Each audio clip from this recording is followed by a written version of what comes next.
So now we've got to start doing some bit of conversion. So we know and establish that pi is equal to 180 degrees.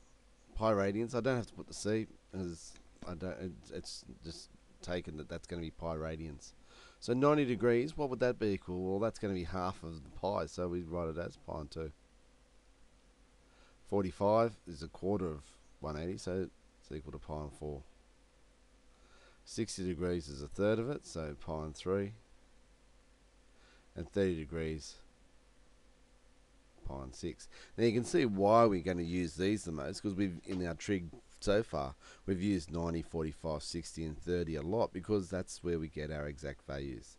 So as we said, sine x would imply sine of x radians rather than sine of x degrees. So if it's only degrees if you see the degree symbol. If it hasn't, then we don't. We take it as radians.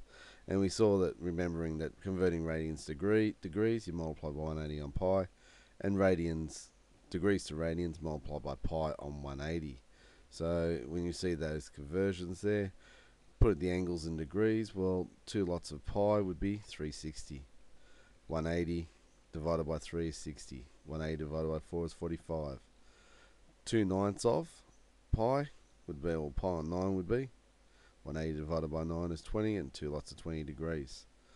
3/4 of 180, or 3 lots of 45. Pi on 4 is 45, is 135. You can look at them different ways. 4 lots of 60, which is pi divided by 3.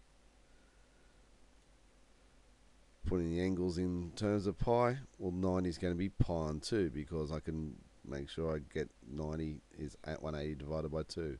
60 is 180 divided by 3, so it's pi on 3. I can look at 150 as 5 lots of 30 degrees, and 30 degrees is pi on 6. We're seeing these relationships that we know and using them. 225, 5 lots of 45, which is 5 lots of pi on 4, or 5 pi on 4. 30/30 is, we break it down into groups of 30, so 11 lots of 30, which is 11 pi on 6. 315 is 7 lots of 45, and 45 is pi on 4, so we get 7 pi on 4.